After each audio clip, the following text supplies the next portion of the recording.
Okay, so while I do not like to pick favorite recipes, this is definitely at the top of my list of favorite recipes from my cookbooks, both of them. This is in my second cookbook, The Comfortable Kitchen. It is the Salmon Al Pastor. It is one of those recipes that's like low risk, high reward, meaning it's pretty much foolproof and the end result flavors are phenomenal. It's perfect for entertaining and it's perfect for a weeknight. So we are gonna make my Salmon Al Pastor.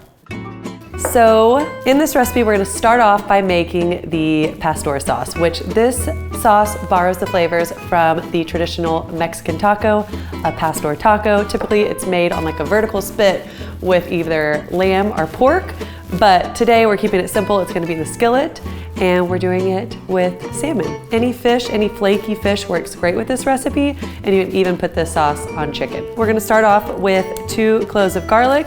Since all my recipes have pretty much 2 cloves of garlic. You're gonna blend up this sauce so you can just drop them in there whole, like so. The next ingredient is pineapple. So in this recipe, we're gonna have a little bit of pineapple blended in the sauce, but then also a little bit of pineapple that goes into the skillet whenever the salmon is simmering. I went ahead and bought the pineapple already cored, but if you wanna buy a whole pineapple, be my guest.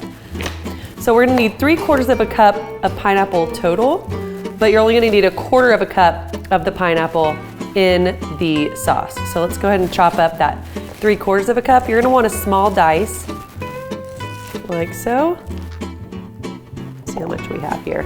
A little bit extra. This will be a snack for the kids later. Reserve 1/2 cup because you want that for the simmering. So we're just gonna put about 1/4 cup into this to blend up. Okay, so next we're gonna add all of our spices. I'm just using some dried ground spices to keep it a little bit more simple. The first one is some ancho chili powder. If you can't find this, go with chipotle chili powder, but you're gonna want that like smoky chili powder. And you can usually find it at most grocery stores. You're gonna do 2 teaspoons right there. And then you'll want some regular chili powder as well. 1 teaspoon of just the classic. Okay, we're gonna do a little bit of cumin, about 1/4 teaspoon of that. Then we're also gonna do 1/4 teaspoon of dried oregano, and then a little bit of cinnamon. Again, another 1/4 teaspoon. Right, and to give this sauce a little bit more zing, we are gonna add about 1 teaspoon of white vinegar, and then 2 tablespoons lime juice, which is typically 1 lime, and some citrus flavor, so about 1/2 an orange. Oh, got a little orange juice in my eye. Okay, moving on. Good thing that wasn't a lime. Then we're gonna do 1/4 cup of low sodium chicken broth in there, about 1/4 teaspoon of kosher salt, and that's it. Now we're gonna use one of my favorite kitchen tools, the immersion blender. We're gonna blend this up until it's nice and smooth. You could also do this in a blender or food processor.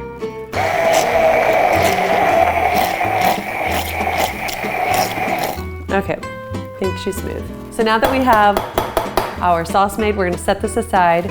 We've got our salmon fillets. They just need a little bit of salt and pepper, and I get 6 to 8 ounces center cut salmon fillets. I really like center cut on this one just because it gets really flaky when you have that like fatter piece from the center. So a little bit of salt, a couple of cracks of black pepper, and I keep the skin on the bottom of my salmon. I don't eat it, but I like that it holds the salmon place together so it flips really easily, and then you can serve them more easily, and then you can just remove the salmon when it comes to serving or eat around it. So I've got the skillet over medium to medium-high heat. We're gonna add about 2 tablespoons of oil in there. Got some olive oil, avocado oil works as well. And let's get that nice and warmed up. So we're gonna start off by going flesh side down into the oil. You're just gonna cook it until it gets a little bit of a sear, about 2 minutes aside.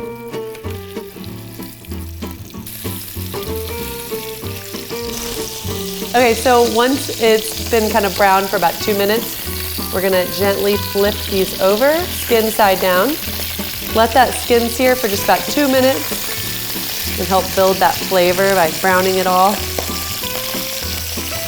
All right, we wanna finish cooking the salmon. You can still tell it's raw in the center. We are gonna reduce the heat to medium, which I've already done. We're gonna pour in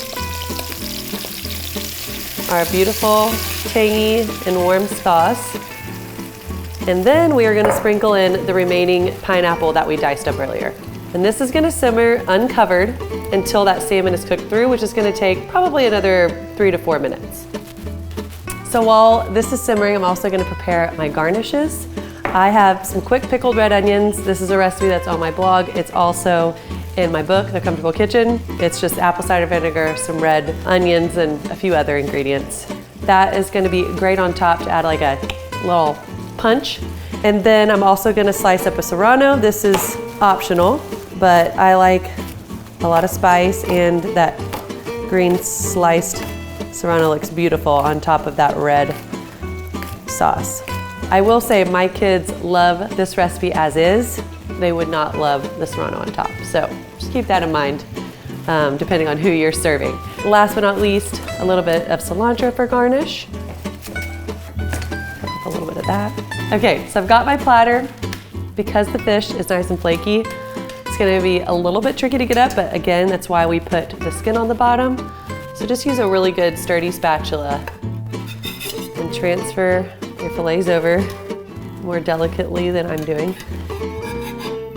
And if they break apart, just remember that sauce is gonna kind of be drizzled over it and just shows how nice and flaky these are. This is one of those recipes that I serve when I'm entertaining, and people are always wowed by it. It's just so simple to make. It's got so much flavor.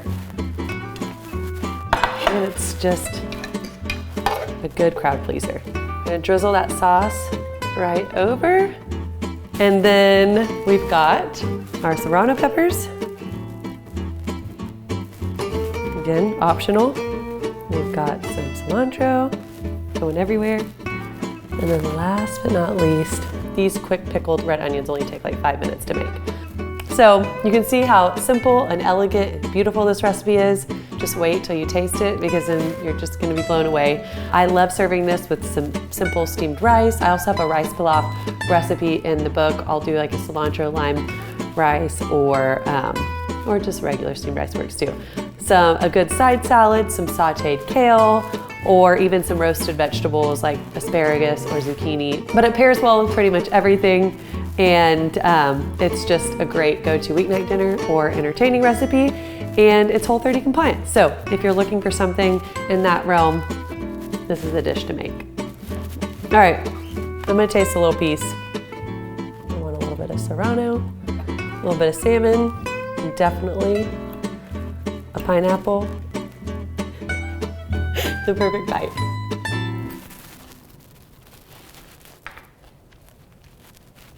So good. This one is pretty spicy. But that's how I like it.